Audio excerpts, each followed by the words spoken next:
Wow. It's time for a nice retro review, don't you think? Damn, I did that so wrong.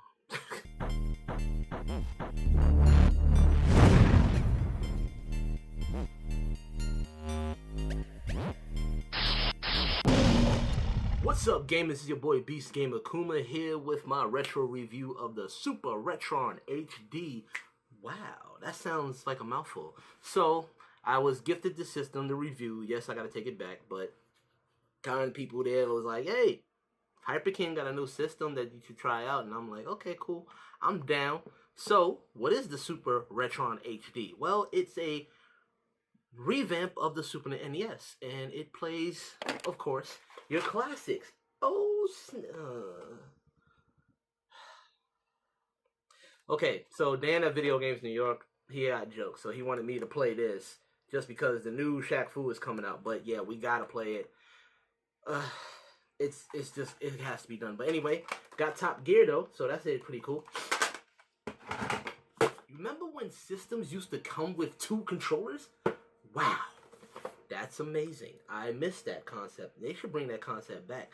And I know what some of y'all thinking, well, they might be too expensive, but that's not about that right now. We're talking about this nice, nifty new system from HyperKin. So, what comes with in the box? So, you got 720p. You have the option of switching between 16 by 9, 2, 4, or 3. Depends on what you want to do. If you want the classic nostalgia, here's the beautiful system right there. And as I said, you got all the ports in the back. Look at that. Ooh, snap. HDMI. So that's way for those streamers out there. You can do your streaming. You got the regular classic for, you know, if you want that nostalgia of using a regular SD TV. And then this is the switch right here. So you can switch between the 16 and 4. But other than that, has a USB power connection. Not too bad. Your nice nifty eject button, as we can demonstrate right now. Pop this bad boy in. And then boom, pops right back out. Oh, snap, that looks sexy. Anyway, let's go into how the games look. Bam! So as you can see, I'm playing Top Gear for this because, I'm going to be honest, I was originally a Sega Genesis kid. During the war, I dismissed the Super NES. I was just like, nope, not my style. It's all about the Genesis. And I can't believe I missed this gem Top Gear. This game is freaking awesome. The soundtrack is amazing. The sound effects is amazing. The only thing I have a problem with, and I'm going to get into back to the system, the controller has the classic nostalgia of the Super NES controller, but it seems like the button response is a bit laggy, especially when I was playing Shaq Fu, but that could be Shaq Fu as well.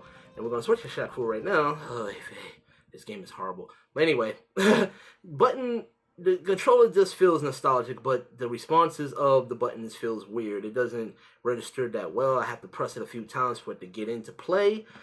And honestly, that's pretty much about it because the system is pretty mediocre. I mean, you can switch on the bottom to between NTSC or PAL. So if you get those European games, so that's pretty cool. But that's all it does. I mean, real talk, I still got Genesis games. And there are other retro systems out there that play more than one. You got the Retron HD that plays, you know, Sega, Super NES, Super Famicom, Nintendo, and Game Boy. So you got options like that. This system is only stuck with Super NES. So that's your limitation right there, which is pretty bad.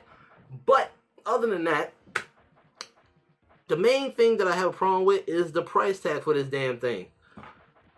Mind you, yes, you get 2 controllers, it's HDMI, it's 720p native, but $70, bro? What? I'm not feeling that. I'm not feeling that price at all. You could have knocked that down to, like, I would say reasonable, $50. There's a lot of other systems out there that do a lot more than just play Super NES. Now, if you're just stuck, just wanting to play a Super NES without having to deal with all that variety, get the system by all means, but that $70 price tag has to be a no-no. I'm sorry. I have to give this system a pass. You got other options. I'd rather have a system with options than one option for $70. There's a $70 system that they sell at Video Games New York that you can have both Nintendo and Super Nintendo on it. So the price tag doesn't make no sense at all. Other than that, I mean, you can also get one that plays Genesis and Super Nintendo. So yeah, that price tag makes me give this a hard pass. It's a nice system. It plays really well. The games play pretty fluent, especially how some of them don't look worse for wear. It played just fine. I didn't have to do the whole classic. You know that classic. And don't front like you guys never blew this before. Anyway, so that's my review for the Supa Retron HD. You can get it right now if you want to, but I highly recommend the other styles that you can get where you have more options, especially an SD card option where you can play your Game Boy games and stuff like that. It's not legit, but you have that option. So definitely check them out. Link to Video Games New York in the description below. I'm going to check later because I got more games to play, more things to review. And please, hit that like and subscribe button because it helps me out. It helps you out in the long run because I'm giving you the information, people. This is your Gamer Beast saying, Beast out.